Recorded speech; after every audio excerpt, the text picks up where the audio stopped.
तो ये लेक्चर 4 का आर्मेचर वाइंडिंग का ही कंटिन्यूएशन है, ठीक है। तो उसमें क्या था, उस वाले पार्ट में यहाँ तक एक्सप्लेन किया था। अब इसके बाद आता है कॉइल पिच फैक्टर, ठीक है। पिच का मतलब क्या होता है? पिच का मतलब होता है एंगल डिफरेंस, एंगुलर डिफरेंस को पिच बोलते हैं, ठीक है। कॉइल पिच में क्या था? कॉइल पिच में क्या था कि कंडक्टर ए और कंडक्टर ए डैश का जो एंगल था उसी को हम लोग कॉइल पिच बोले थे, ठीक है। कॉइल पिच करने से हमने क्या देखा था कि देखो, कॉइल पिच करने से वोल्टेज कम इंड्यूस हो रहा है, ठीक ना। कहने का मतलब शॉर्ट पिच, कॉइल पिच का मतलब शॉर्ट, क्या हम बोल रहे हैं, शॉर्ट पिचिंग करने से क्या हुआ था? वोल्टेज कम इंड्यूस हो रहा था, ठीक ना। कॉइल पिच क्या होता है? कॉइल पिच का भी डायग्राम देखो, कहाँ, हाँ देखो, ए कंडक्टर और ए डैश, समझे, तो इसको बोलते हैं शॉर्ट पिच, ठीक है। ये होता है अल्फ़ा, मतलब कंडक्टर यहाँ था, यहाँ से अल्फ़ा डिग्री उठा के हमने यहाँ रख दिया, इसको बोलते हैं शॉर्ट पिच करना, ठीक है। अल्फ़ा डिग्री से शॉर्ट पिच किया हुआ है, ठीक है। कॉइल पिच क्या होता है? तो एंगुलर डिस्टेंस, मतलब ए और ए डैश के बीच एंगुलर डिस्टेंस को ही कॉइल पिच बोलते हैं, ठीक है। कॉइल पिच फैक्टर क्या है? देखो, जब हम लोग फुल पिच से शॉर्ट पिच करते हैं तो वोल्टेज में, इंड्यूस्ड वोल्टेज इन स्टेटर कॉइल में डिक्रीज हो जाता है, समझे। उसी डिक्रीज को कॉइल पिच फैक्टर बोलते हैं, मतलब the decrease in EMF induced when converted from full pitch to short pitch, ठीक है। ये फॉर्मूला में होता है कॉस अल्फ़ा अपॉन 2। अल्फ़ा क्या था? जिस एंगल से हमने ए डैश को मूव किया था शॉर्ट पिच करने के लिए, ठीक है, वो ये एंगल है, ठीक है। तो ये हुआ तुम्हारा फंडामेंटल कंपोनेंट के लिए, मतलब रोटर का जो फ्लक्स है उस फ्लक्स में fundamental, third, fifth, seventh harmonic सारा फ्लक्स मिक्स किया हुआ है। तो ये फ्लक्स जब स्टेटर के कॉइल से टकराएगा, मतलब फ्लक्स कटिंग होगा, तो जो फंडामेंटल फ्लक्स होगा, fundamental component of rotor flux, उससे ये वाला ईएमएफ इंड्यूस होगा, ठीक है, केसी। ये तो तुम्हारा वही आरएथ हार्मोनिक्स के लिए केसी ये हो जाएगा। कहने का मतलब आरएथ हार्मोनिक्स मतलब थर्ड, फिफ्थ या सेवन्थ हार्मोनिक्स के समय कॉइल पिच फैक्टर ये हुआ कॉस एन अल्फा अपॉन 2, ठीक है। अब कॉइल पिच फैक्टर क्या था? Decrease in voltage from, decrease in voltage in short pitching, ठीक है। मतलब शॉर्ट पिच करने से जो वोल्टेज में डिक्रीज हुआ उसी को कॉइल पिच कहते हैं। तो वो हमें क्या चाहिए? जीरो चाहिए। मतलब हम क्या चाहते हैं कि कॉइल पिच फैक्टर हो ही ना, मतलब जब हम लोग फुल पिच से शॉर्ट पिच करें तो वोल्टेज में रिडक्शन ना हो, इसीलिए कॉइल पिच केसी को हम लोग जीरो से इक्वेट कर देते हैं, ठीक है। हार्मोनिक्स वाला को जीरो से इक्वेट कर देते हैं। जीरो से इक्वेट करेंगे तो जीरो का value cos 90 is equal to zero होता है, तो alpha is equal to 180 upon N, ये फॉर्मूला हो गया, ठीक है। एन क्या होता है? एन तुम्हारा हार्मोनिक्स का नंबर पुट करना है, जैसे फिफ्थ हार्मोनिक्स है, सेवन्थ है, थर्ड है, ठीक है। तो इससे हमें मिलेगा क्या? अल्फ़ा को बोलते हैं कॉर्डिंग एंगल। कहने का मतलब तुमको कितना एंगल से शॉर्ट पिच करना है सो दैट हार्मोनिक्स पूरा ही पूरा एलिमिनेट हो जाए, वही है तुम्हारा कॉर्डिंग एंगल, ठीक है। जैसे यहाँ पे पीछे भी देख सकते हैं, हाँ यहाँ देखो, ये था तुम्हारा फुल पिच। फुल पिच में क्या था? ये नॉर्थ पे एक कंडक्टर था, पूरी साउथ पे दूसरा कंडक्टर था। तो हमने क्या किया, साउथ से इतना एंगल मूव करके, that is alpha angle move करके यहाँ पे कंडक्टर डाला, ठीक है। इससे क्या हुआ? हार्मोनिक्स हमारा एलिमिनेट हो गया, ठीक ना, कॉर्डिंग एंगल, ठीक है। तो ये यहाँ पे जैसे मान लो तुमको क्वेश्चन में पूछा कि फिफ्थ हार्मोनिक्स को एलिमिनेट करना है, तो कॉर्डिंग एंगल क्या होगा? तो 180 upon fifth, that is 36 degree. करने का मतलब अगर तुम 36 डिग्री का 36 डिग्री कॉर्डिंग एंगल डालोगे तो तुम्हें फिफ्थ हार्मोनिक एलिमिनेट हो जाएगा, ठीक ना। उसी तरह से फिफ्थ और सेवन्थ दोनों को एलिमिनेट करना है, तो हमें देखो कुछ ऐसा फॉर्मूला बनेगा, और 30 डिग्री, मतलब याद कर लो 30 डिग्री कॉर्डिंग एंगल में फिफ्थ और सेवन्थ दोनों ही एलिमिनेट हो जाएगा। अब देखो एलिमिनेट नहीं होता है, सप्रेस हो जाता है, ठीक ना। वही चीज़ है कि ए डैश कंडक्टर, ए तो अपना जगह पे रहेगा, ए डैश को हम कहाँ रखें सो दैट फिफ्थ और सेवन्थ हार्मोनिक्स हमें सबसे कम मिले। कौन सा फिफ्थ और सेवन्थ हार्मोनिक्स? तो रोटर के फ्लक्स का जो फिफ्थ और सेवन्थ हार्मोनिक्स कंपोनेंट है वो इंड्यूस्ड, मतलब स्टेटर के कॉइल में सबसे कम इंड्यूस हो, ये मेरा रिक्वायरमेंट है, ठीक है। कॉर्डिंग का एडवांटेज क्या हुआ, कॉपर मटेरियल में बचत हुआ, क्यों, क्योंकि कॉपर का लेंथ घटा, इसके कारण कम कॉपर तो कम आई स्क्वायर आर लॉस, कम आई स्क्वायर आर लॉस तो इफिशियंसी मशीन का बढ़ा, ठीक है। ऑड हार्मोनिक्स भी रिमूव हो गया, ठीक है। और तुम्हारा हार्मोनिक्स जब रिमूव हो गया, देखो फिफ्थ और सेवन्थ को सप्रेस कर दिए, तो इंड्यूस्ड ईएमएफ जो है प्योरली साइनोसॉइडल हमें मिल गया, ठीक है। अब इसमें क्या आता है, अब इसमें हम लोग पढ़ते हैं कि कॉर्डिंग करके फिफ्थ और सेवन्थ को तो हमने सप्रेस कर दिया, अब ट्रिपल हार्मोनिक्स का क्या सीन है, ठीक है। तो ये देखो पिछला लेक्चर में जो सर ने बताया था ना ये सब चीज़ कि ट्रिपल हार्मोनिक्स कैसे ख़त्म करते हैं, ये बस एक्सप्लेन करने के लिए बताया था कि शॉर्ट पिचिंग करने से तुम्हारा ट्रिपल हार्मोनिक्स अपने आप ख़त्म हो गया, लेकिन एक्चुअल में ऐसा नहीं होता है, ठीक ना। सर ने खुद बोला शॉर्ट पिचिंग करने से हम फिफ्थ और सेवन्थ को कंप्रेस कर देते हैं, ठीक है, लेकिन थर्ड अभी तक कंप्रेस नहीं हुआ है। थर्ड को एलिमिनेट करने के लिए हम लोग क्या करते हैं कि हम लोग डिस्ट्रीब्यूटेड वाइंडिंग पढ़ते हैं, ठीक है। अभी तक क्या हम लोग कर रहे थे, कॉन्सेंट्रेटेड वाइंडिंग था, that is a phase, A dash, B, B dash, C, C dash. ये क्या है, स्टेटर पे स्लॉट्स है, एक स्लॉट पे सारा ए, मान लो ए में तुमको 30 नंबर ऑफ टर्न्स था, ठीक ना, तो ए का स्लॉट पे सारा 30 टर्न ऐसे लपेटा हुआ है, सिमिलरली बी का भी, सिमिलरली सी का भी। डिस्ट्रीब्यूटेड वाइंडिंग में क्या करते हैं कि इस ए स्लॉट को 3 स्लॉट में डिवाइड कर देते हैं, ठीक है, और तीनों पे 10 10 10 डाल देते हैं, ठीक है, मतलब जितना टर्न यहाँ पे था उसी को 3 से स्प्लिट करके तीनों टर्न ऐसे कर दिए। एडवांटेज क्या हुआ इसका एडवांटेज सबसे बड़ा ये हुआ कि याद करो पहले हम लोग स्टेटर में एयर डक्ट दिए थे कूलिंग के लिए, ठीक है, तो अब यहाँ देखो 30 टर्न अगर यहाँ होगा तो इस पर्टिकुलर रीजन में बहुत ज़्यादा हीट जनरेट होगा, ठीक है, तो कूलिंग डक्ट ज़्यादा देना होगा, कूलिंग डक्ट ज़्यादा दोगे तो रिलक्टेंस बढ़ेगा, जिसके कारण लीकेज रिएक्टेंस हमारा बढ़ जाएगा।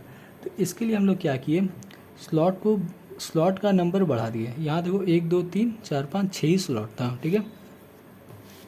अब डिस्ट्रीब्यूटेड वाइंडिंग में हम लोग क्या करते हैं, स्लॉट का नंबर बढ़ा दिए, देखो 18 को स्लॉट कर दिए, ठीक है, और यहाँ पे 10, यहाँ पे 10, यहाँ पे 10, तो जो हीट जो एक एरिया में जनरेट हो रहा था वो देखो स्प्लिट हो गया इतना सारा एरिया में, ठीक ना। तो अब जो कूलिंग हमें देना होगा वो कम डक्ट से भी तुम्हारा स्टेटर कूल हो जाएगा, ठीक ना। ये एडवांटेज हुआ डिस्ट्रीब्यूटेड का। ये तुम्हारा रोटर है नॉर्थ साउथ, देखो नॉर्थ का एरिया इतना पे लग रहा है, ठीक है।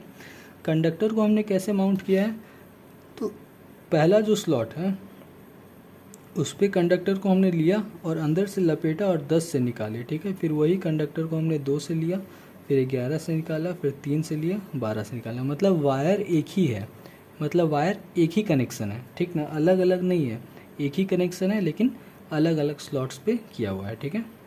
इसमें एम क्या होता है, एम तुम्हारा होता है slots contained by 1 pole of rotor. देखो रोटर का जो ये नॉर्थ है ना, ये एक्चुअल में एक टाइम पे सिर्फ और सिर्फ एक ही स्लॉट से लिंक कर रहा होगा, ठीक ना, उसके बाद वो दूसरा से लिंक करेगा, उसके बाद वो तीसरा से लिंक करेगा जब वो रोटेट करेगा, ठीक है। ये तो दिखाने के लिए इतना बड़ा नॉर्थ दिखा दिया, लेकिन एक्चुअल में सिर्फ इतना छोटा ही तुम्हारा नॉर्थ होता है, ठीक है, और वो सिर्फ एक ही कंडक्टर से लिंक करता है, ठीक ना। तो एम वही है, number of slots contained by 1 pole of rotor, ठीक है। तो ये एज पर कंस्ट्रक्शन अलग अलग होता है, जैसे इस वाले केस में नॉर्थ देखो तुम्हारा 3 कंडक्टर से लिंक कर रहा है, ठीक ना, तो यहाँ एम का वैल्यू क्या हो जाएगा, number of slots that is 18, poles तो रोटर का 2 पोल है, 2 इंटू 3 फेज, 3 फेज क्या है, देखो ये जो फेज है ना ये तुम्हारा स्टेटर वाइंडिंग को बताता है। अगर तुम्हारा क्वेश्चन में दिया रहेगा कि 2 फेज का स्टेटर वाइंडिंग है तो यहाँ पे 2 पुट करोगे, ठीक है, क्वेश्चन में ऐसा नहीं दिया रहता है, ठीक ना। तो यहाँ से हमको 3 मिल गया, 3 का मतलब क्या हुआ कि number of slots contained by 1 pole of rotor, मतलब रोटर का एक पोल में कितना स्लॉट आ रहा है, ठीक है, यहाँ 3 हो गया। सिमिलरली ग्रुप, अच्छा ये देखो ए ग्रुप 1 है और ए डैश क्या बन जाता है, ग्रुप 2, ठीक है, ये कुछ है नहीं। स्लॉट एंगल क्या होता है, देखो 2 ठो स्लॉट का सेंटर पे एंगल, मतलब ऐसे ऐसे, ये बीटा होता है, ठीक है। ये देखो स्लॉट एंगल, ये पहला स्लॉट है, ये दूसरा स्लॉट है, इसका जो एंगल होगा इसको बोलते हैं बीटा एंगल, ठीक है। ये होता है कितना है, 360 degree mechanical divide by number of slots, ठीक है, दैट इज़ 360 मैकेनिकल को हमने इलेक्ट्रिकल में कन्वर्ट कर दिया, that is pole into 180 electrical divide by slots, that is equal to 20 degree electrical. ठीक है, एक्चुअल में क्या होता है, एक्चुअल में ये मैकेनिकल डिग्री होता है। ठीक ना, जितना भी तुम्हारा देखो पूरा कितना 360 होगा, और जितना स्टेटर है उससे डिवाइड कर दो, जैसे 18/360, तो 18 दूनी 36, एक एंगल तुम्हारा कितना 20 का हो गया। ठीक है, यहाँ भी क्या आएगा 20 डिग्री। ठीक है, उसके बाद आता है कॉइल पिच। देखो ये जब मिल गया, बीटा मिल गया और एम मिल गया, तो हम ये कॉइल पिच कैलकुलेट कर दे सकते हैं। Number of slots divided by total number of poles of rotor. तो रोटर का 2 पोल था, स्लॉट तुम्हारा 18 था, 9 स्लॉट। 9 स्लॉट मतलब क्या हुआ ये तुम्हारा कॉइल पिच आया। कॉइल पिच कहने का मतलब क्या हुआ कि कोई भी एक स्लॉट से 9 स्लॉट आगे जो 10वां स्लॉट होगा वो तुम्हारा उस कंडक्टर का रिटर्न पाथ बनेगा। कहने का मतलब मान लो अगर तुम स्लॉट 1 ले रहे हो तो इससे 9 स्लॉट आगे, 9 स्लॉट आगे कौन है, 1 2 3 4 5 6 7 8 9, 9वां स्लॉट जो होगा वो तुम्हारा पहला का रिटर्न बनेगा। ठीक ना, मतलब कोई भी स्लॉट ले लो, उस स्लॉट से जो 9वां स्लॉट पड़ेगा वो तुम्हारा उस स्लॉट का रिटर्न कंडक्टर बनेगा। ठीक है, तो 9 into 20 that is 180 degree electrical, that is full pitch. अच्छा, यहाँ से हम लोग फुल पिच और शॉर्ट पिच का भी पता कर सकते हैं। जैसे यहाँ पे देखो बीटा क्या था तुम्हारा 20 डिग्री, तो तुमने कॉइल पिच से जब मल्टीप्लाई किया तो 180 डिग्री इलेक्ट्रिकल आ गया। कहने का मतलब तुम्हारा 180 डिग्री इलेक्ट्रिकल क्या होता है, पोल पिच होता है। कहाँ गया, यहाँ पे देखो पोल पिच कितना होता है 180 डिग्री इलेक्ट्रिकल, ये वाला। तो यहाँ से हम लोग ये भी पता कर सकते हैं कि जो कॉइल पिच का वैल्यू से हम ये पता कर सकते हैं कि जो स्टेटर का वाइंडिंग है वो शॉर्ट पिच है कि फुल पिच है।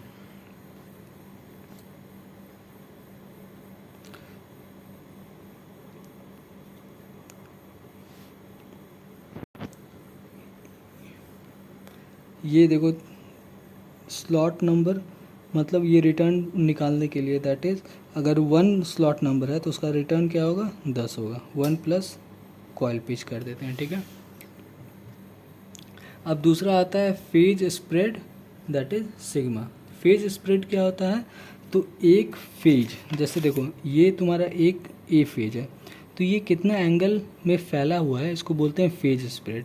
या फिर तो पहला स्लॉट एक फेज का और पहला स्लॉट एडजेसेंट फेज का जो एंगुलर डिफरेंस होगा वही तुम्हारा फेज स्प्रेड होगा। जैसे यहाँ पे कितना है 60 डिग्री। ठीक है, ऑब्वियसली तुम्हारा 1 2 3 4 5 6 भाग 360, दैट इज 60 डिग्री। ठीक है, तो फेज स्प्रेड जो होता है फॉर्मूला से क्या होता है m इंटू बीटा। बीटा यहाँ 20 डिग्री था, m का वैल्यू 3 था, तो कितना हो गया 60 डिग्री हो गया। ठीक है, अब क्या करते हैं कि अब हम लोग 12 स्लॉट्स का स्टेटर को स्टडी करते हैं। क्यों, क्योंकि स्लॉट्स जब कम रहेगा तो पढ़ने में थोड़ा सा आसानी होगा। ठीक है, तो ये देखो ये जो है 12 स्लॉट्स स्टेटर बना हुआ है। ठीक है, और इसमें हमने क्या है सारा ईएमएफ दिखा रखा है। ठीक है, ये ईएमएफ E1 है, E2 है, E2 ये सब क्या है कि रोटर पहले क्या है, पहले स्लॉट 1 पे रोटर है। ठीक है, उस समय मैक्सिमम स्ट्रेंथ इसी को मिल रहा होगा, काहे कि नॉर्थ यहीं पे है, तो मैक्सिमम जो ईएमएफ इंड्यूस हो रहा होगा वो E1 हो रहा होगा। ठीक है, इस डायरेक्शन में। सिमिलरली रोटर जब रोटेट होकर स्लॉट 2 के पास आ गया उसका नॉर्थ, तब उसके पास सबसे ज़्यादा ईएमएफ मिल रहा होगा, that is E2। Similarly rotor जैसे से रोटेट कर रहा है तो सबको ईएमएफ मिलते जा रहा है। अब देखो ईएमएफ जो है सबका सेम ही होगा लेकिन डायरेक्शन बस अलग है। ठीक ना, बीटा एंगल क्या है, बीटा तुम्हारा स्लॉट एंगल है, 2 स्लॉट के बीच का एंगल। ठीक है, फेज एंगल अगर देखोगे फेज स्प्रेड देखोगे तो ये फॉर्मूला क्या था m इंटू 2। m क्या है, तो m जो है तुम्हारा यहाँ पे क्या हो जाएगा 12 पोल में m का वैल्यू देखो, m का वैल्यू होता है slots that is 12 divide by pole into phase that is 2। तो यहाँ पे और यहाँ पे बीटा कितना आ रहा है 30 डिग्री, तो सिग्मा कितना आ जाएगा 60 डिग्री। ठीक है, कॉइल पिच कितना हो गया 6 स्लॉट का कॉइल पिच हो गया। हाँ अच्छा, इसमें कंसीडरेशन सर ने क्या रखा है, सर ने रोटर को क्लॉकवाइज रोटेट कराया। ठीक है, तो पहले यहाँ पे आया, फिर यहाँ पे, फिर यहाँ पे आगे बढ़ते गया। ठीक है, ये वही चीज़ लिखा हुआ है कि सारा मैग्नीट्यूड सेम, सारा ईएमएफ सेम मैग्नीट्यूड का है, बट डायरेक्शन अलग अलग है, ठीक है। याद रखना यहाँ पे रोटर क्या है, रोटेट कर रहा है क्लॉकवाइज। उस इंस्टेंट पे स्लॉट 1 पे मैक्सिमम ईएमएफ आ रहा है। फिर जब रोटर यहाँ का नॉर्थ यहाँ पहुँचा तो यहाँ मैक्सिमम ईएमएफ आया। रोटर का नॉर्थ जब यहाँ पहुँचा तो यहाँ मैक्सिमम ईएमएफ आया, ठीक है। अब क्या है, अब यही दिखाने का कोशिश किया। रोटर का फ्लक्स जो है प्योर साइनसॉइडल है, ठीक है। ये स्टडी के लिए मान लिया, हार्मोनिक से भी नहीं है, ठीक है। पोल पिच क्या होता है, नॉर्थ और साउथ के बीच का डिफरेंस को ही पोल पिच बोलते हैं, दैट इज़ 180 डिग्री इलेक्ट्रिकल, ठीक है। अब ये देखो स्लॉट्स तुम्हारा हमने बना रखा है, ठीक है। ये पहला स्लॉट यहाँ पे है और इसका कॉइल पिच क्या होगा, देखो कॉइल पिच कितना था, 6 स्लॉट। मतलब 6 स्लॉट के बाद जो 7वां स्लॉट होगा वो इसका रिटर्न कंडक्टर बनेगा, ठीक है। तो ये फुल पिच वाइंडिंग है, ठीक है। वाइंडिंग का नेचर क्या है, तो वाइंडिंग का नेचर देखो जैसा मैंने बताया था तुम्हारा इसमें कि जो वन में कंडक्टर वायर जाएगा वो यहाँ से लपेटा खा के 2 में जाएगा, समझे। तो वही चीज़ यहाँ पे किया हुआ है। जो 1 स्लॉट से गया है वो 7 से रिटर्न आया है और फिर अंदर फिर से गया है दूसरा स्लॉट से और फिर यहाँ से रिटर्न आके बाहर आ गया है A', ठीक है। यही तुम्हारा मतलब एक फेज 2 स्लॉट में बांटा हुआ है, ठीक है। अब चूंकि रोटर का डायरेक्शन क्लॉकवाइज है तो उसके अकॉर्डिंग यहाँ पे ऐसा ईएमएफ इंड्यूस हुआ, यहाँ पे ऐसा, मतलब A' में डॉट आया, A में क्रॉस आया। क्यों, क्योंकि रोटर का डायरेक्शन क्लॉकवाइज था, ठीक है। इससे पहले जो भी पढ़े थे उसमें एंटी क्लॉकवाइज था तो ये उल्टा आया था, लेकिन अभी के लिए सर ने क्लॉकवाइज बताया तो ऐसा पोलैरिटी आएगा, ठीक है। इसमें कोई बात नहीं है। देखो 2 स्लॉट का बीच का जो एंगल है वो 30 डिग्री है। दैट इज़ कहने का मतलब कि इस इंस्टेंट ऑफ रोटर, मतलब रोटर का नॉर्थ जब स्लॉट 1 पे पड़ रहा है तो जो स्लॉट 2 है उसको मैग्नेटिक स्ट्रेंथ कितना मिल रहा है, इतना मिल रहा है, मतलब कम मिल रहा है, ठीक ना। तो एक पर्टिकुलर इंस्टेंट पे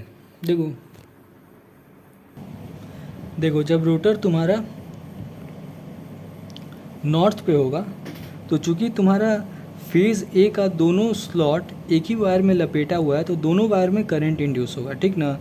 जो स्लॉट 1 का जो कंडक्टर है उसमें तो मैक्सिमम ईएमएफ इंड्यूस होगा, लेकिन स्लॉट 2 में जो ईएमएफ इंड्यूस होगा वो E1 से कम होगा, ठीक ना। साथ ही साथ दोनों 30 डिग्री फेज डिस्प्लेस्ड भी होगा। यही चीज़ सेम तुम्हारा अपोजिट वाले कंडक्टर के साथ भी होगा कि एक में मैक्सिमम आएगा, एक में थोड़ा सा कम वोल्टेज आएगा और दोनों के वोल्टेज 30 डिग्री फेज डिस्प्लेस्ड होंगे, ठीक है। ये एक इंस्टेंट ऑफ रोटर पे माना कि मान लो स्लॉट 1 पे तुम्हारा नॉर्थ है, उस समय स्लॉट 1 और स्लॉट 2 दोनों में करंट इंड्यूस होगा। क्यों होगा, क्योंकि इंटरनली स्लॉट 1 और स्लॉट 2 एक ही वायर रहता है, ठीक है। अब वही ईएमएफ को हम लोग देखते हैं। तो देखो स्लॉट 1 में जो ईएमएफ था, ठीक है, जो स्लॉट 1 का EMF 1, स्लॉट 2 का EMF 2, तो EMF 1 और EMF 2 पे 30 डिग्री का गैप है ना, मतलब बीटा एंगल का गैप है, ठीक है। ये बीटा क्या था, बीटा ही तो तुम्हारा वो था, क्या बोलते हैं डिस्ट्रीब्यूशन, बीटा तुम्हारा क्या था, बीटा क्या था यार, स्लॉट एंगल। बीटा तुम्हारा स्लॉट एंगल था, ठीक ना। तो EMF 1 इंड्यूस हुआ, उसके 30 डिग्री बाद EMF E2 इंड्यूस होगा। क्यों, क्योंकि 30 डिग्री जो है वो एज़ पर कंस्ट्रक्शन हमने बना रखा है, मतलब ये जो वाइंडिंग हमने दिए हैं वो स्लॉट 30 डिग्री के बाद ही तुम्हारा फ्लक्स वहाँ पे पहुँचेगा, समझा। ये ऐसा कंस्ट्रक्शन किया हुआ है, ठीक है। तो ये देखो EMF E1 का लाइन से 30 डिग्री इधर, ठीक ना, मतलब इधर से कैलकुलेट होगा, समझे ना, इधर से मत कैलकुलेट कर देना, 30 डिग्री इधर से कैलकुलेट होगा, ठीक है। सिमिलरली तुम्हारा E7 में अपोजिट पोलैरिटी का EMF इंड्यूस होगा और इससे 30 डिग्री बाद तुम्हारा E8 आएगा, ठीक है। ये क्या हो गया, ये हमारा फेजर सम हो गया। अब देखो यहाँ से अगर तुम यहाँ पॉजिटिव बढ़ोगे, यहाँ देखो स्लॉट 2 तुम्हारा कहाँ पे, 120 डिग्री पे, 120 मतलब पॉजिटिव एंगल। तो पॉजिटिव एंगल जब हम लोग याद करो क्वाड्रेंट में, यहाँ पे पॉजिटिव एंगल बढ़ने के लिए हम लोग कैसे चलते थे, एंटी क्लॉकवाइज। तो यहाँ पे एंटी क्लॉकवाइज चलोगे तो ये तुमको 120 मिल जाएगा और ये कितना था, ये तो 30 था स्लॉट एंगल, जो कि तुम्हारा ये था स्लॉट एंगल। 12 स्टेटर पे स्लॉट एंगल 30 होता है, ठीक है। अब देखो हमें EMF को ऐड करना है। EMF को क्यों ऐड करना है, क्योंकि ये दोनों एक ही वायर है, ठीक ना। एक बार अगर करंट इसमें इंड्यूस होता है तो इसमें भी करंट फ्लो करेगा ही, इसीलिए हमें ये पता करना है कि फेज ए से टू फेज ए में रोटर के इस इंस्टेंट पे कितना ईएमएफ इंड्यूस हुआ, ठीक है।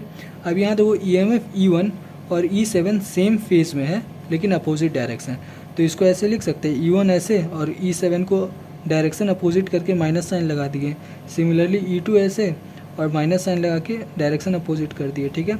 तो हमें दो फेज़र मिल गया, मतलब दो ईएमएफ, मतलब चारों स्लॉट्स का जो 4 कंडक्टर था उसका ईएमएफ ये हो गया। अब ये दोनों को फेज़र सम करना है, तो देखो E1 E7 लिख दिए और E2 E8 लिख दिए, ठीक है। इसका फेज़र सम क्या होगा, ये होगा लाल वाला, समझे।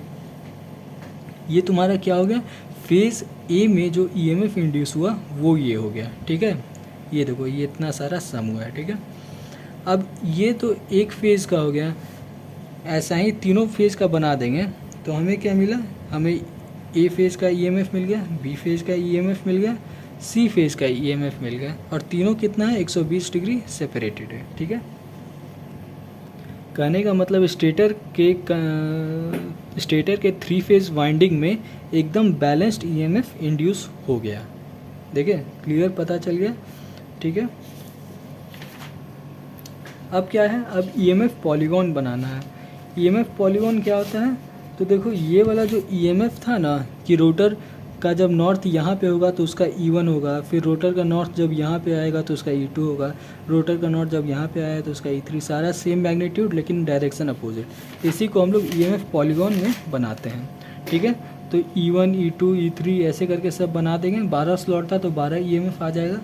अब इसका सिग्निफिकेंस ये है, ये जो लाइन है ना, जितना सर्कल से सटा हुआ होगा ना उतना स्टेबिलिटी हमें मिलेगा, मतलब मशीन का एफिशिएंसी उतना ज़्यादा होगा, ठीक है।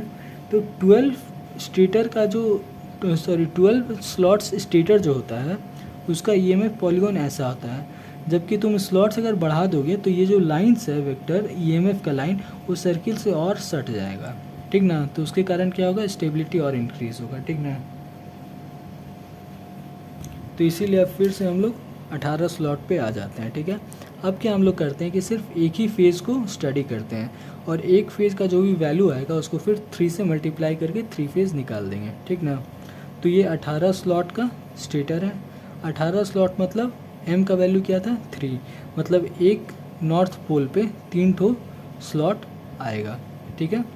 कहने का मतलब एक रोटर का पोल जो है उसको कंटिन्यूसली 3 ठो स्लॉट्स उस फील्ड को एक्सपीरियंस करेगा, इसका मतलब ये है, ठीक ना। प्रैक्टिकली क्या होगा कि ये जो नॉर्थ है एक तो स्टेटर के ही पास होगा, जिसके कारण इसमें सबसे ज़्यादा ईएमएफ इंड्यूस होगा और ये दोनों में कम होगा, ठीक ना। फिर रोटर जैसे ही मूव करेगा तो 2 पे आएगा, 2 पे मैक्सिमम होगा तो 1 पे कम होगा, ठीक ना। ऐसे ही प्रैक्टिकल होता है, ठीक है। अब जैसे देखो रोटर का ये नॉर्थ है, ये मान लो अभी 2 पे सटा हुआ है तो इसमें सबसे ज़्यादा ईएमएफ इंड्यूस होगा, ये दोनों में कम। फिर जैसे ही थोड़ा सा आगे बढ़ेगा तो इसमें ज़्यादा होगा, ठीक है। अब ये 18 स्लॉट स्टेटर का ये सब वैल्यू इससे पहले हमने लिख रखा है, तो वही सब वैल्यू हमने यहाँ पे लिख दिया, ठीक है। अब यहाँ पे क्या करते हैं, ये वाला जो ईएमएफ पॉलीगॉन है ये तो बात का है, इसके बाद जो है ये था, इसमें क्या किया है कि एक फेज़ का स्टेटर वाइंडिंग हमने शो किया है कि कैसे स्लॉट्स पे रखा हुआ है। तो ठीक है, ये देख लो, ये तुम्हारा फुल पिच वाइंडिंग हमने शो किया है, ठीक है। फुल पिच मतलब इसका नॉर्थ इसका साउथ, कंडक्टर 1 ऐसे गया, ये ऐसे रिवॉल्व होके अंदर इंटरनली एक ही वायर है और ऐसे रिवॉल्व करके सिलेंड्रिकल वे में यहाँ पे A' मिल गया, ठीक है। पहला स्लॉट पे कंडक्टर 1 रखा हुआ है और ठीक इसका कॉइल पिच क्या था 9, मतलब 9 के बाद जो 10वां स्लॉट होगा उस पे पहला कंडक्टर का रिटर्न पाथ होगा, ठीक है। सिमिलरली दूसरा और तीसरा, ठीक है। अभी का इंस्टेंट क्या है कि रोटर का जो नॉर्थ है वो स्लॉट 1 से सटा हुआ है, तो इसमें सबसे ज़्यादा ईएमएफ इंड्यूस होगा। इसमें कितना होगा, तो इसमें देखो 120 पे ये वैल्यू का ईएमएफ इंड्यूस होगा। इसमें कितना होगा, तो ये वैल्यू का। कहने का मतलब सबसे ज़्यादा ईएमएफ इसमें आ रहा है, इसमें कम, इसमें और भी कम, ठीक है। ये दोनों स्लॉट कितना डिग्री पे है, तो 20 डिग्री पे है। कहने का मतलब रोटर का जब फ्लक्स पीक पे पहुंचेगा तो वो इसके पास होगा, और जब रोटर का नॉर्थ इसके पास हो रहा होगा तो इसका जो ग्राफ बन रहा है फ्लक्स का, वो देखो यहाँ पे कितना वैल्यू है, 20 डिग्री बाद स्लॉट 2 है तो उसमें ईएमएफ का फ्लक्स का स्ट्रेंथ घट गया, तो इसमें ईएमएफ कम आएगा, E3 और कम जाएगा। ऐसे ही सिमिलरली जितना E1 हुआ है उतना ही E10 भी होगा, लेकिन अपोजिट डायरेक्शन में, ठीक है। अब 18 स्टेटर वाले में से हमने क्या किया था, रोटर को एंटी क्लॉकवाइज घुमा रहे हैं, ठीक है। तो यहाँ पे डॉट पोलैरिटी बना, यहाँ पे क्रॉस बना, ठीक है। यही चीज़ यहाँ पे एक्सप्लेन किया हुआ है, ठीक है। अब यहाँ पे देखो डिस्ट्रीब्यूशन बाइंडिंग में क्या हुआ कि डिस्ट्रीब्यूशन फैक्टर का डेफिनेशन क्या होता है, रिड्यूस और decrease in voltage in distribution winding as compare to concentrated winding is called distribution factor. कहने का मतलब जब हमने ऐसे अरेंजमेंट किया तो वोल्टेज घट गया। कैसे घटा, तो देखो कॉन्सेंट्रेटेड वाइंडिंग में कितना वोल्टेज इंड्यूस हो रहा था, यहाँ देखो सबसे पहला पार्ट 1 में जो ग्राफ था कॉन्सेंट्रेटेड वाइंडिंग, अरे यार हाँ देखो जब कॉन्सेंट्रेटेड वाइंडिंग था उस समय एक ही स्लॉट था और एक ही स्लॉट पे बहुत सारा टर्न्स रोटेट किया हुआ था। तो यहाँ पे मान लो 30 टो टर्न है, तो 30 टर्न जो है 30 टर्न में मैक्सिमम ईएमएफ मिल रहा है, रोटर का मैक्सिमम फ्लक्स मिल रहा है। तो यहाँ पे 30 टर्न मैक्सिमम ईएमएफ बना देगा, ठीक है। सिमिलरली यहाँ पे भी मैक्सिमम ईएमएफ मिलेगा। लेकिन डिस्ट्रीब्यूटेड में क्या करते हैं कि यही जो 30 टर्न है इसको 10 टर्न यहाँ किए, 10 टर्न यहाँ, 10 टर्न यहाँ, तो 10 टर्न में तो मैक्सिमम ईएमएफ बन रहा है, लेकिन बाकी 10 टर्न में कम ईएमएफ बन रहा है। क्यों, क्योंकि बाकी 10 ईएमएफ में कम फ्लक्स मिल रहा है, ठीक ना। जैसे ये देखो ये जो 10 टो टर्न है इसमें तो मैक्सिमम ईएमएफ मिल गया, मैक्सिमम फ्लक्स मिल गया, लेकिन ये जो 10 टर्न है इसमें जो ईएमएफ इंड्यूस हो रहा है इसमें देखो फ्लक्स ही कम मिला तो कम ईएमएफ इंड्यूस होगा। सिमिलरली E3 और कम होगा, समझे। तो कहने का मतलब डिस्ट्रीब्यूशन बाइंडिंग यूज़ करने के कारण ये जो टोटल ईएमएफ इंड्यूस हुआ A और A' के बीच में ये कम हुआ as compare to concentrated winding, ठीक ना। तो यही डिक्रीज इन वोल्टेज को हम लोग बोलते हैं डिस्ट्रीब्यूशन फैक्टर। समझ गया ना। डिस्ट्रीब्यूशन फैक्टर क्या होता है, decrease in voltage in distributed winding as compare to concentrated. Coil pitch factor क्या था, कॉइल पिच फैक्टर में क्या था, कॉइल पिच फैक्टर में भी क्या था कि decrease in induced EMF due to short pitching as compare to full pitch coil, ठीक है।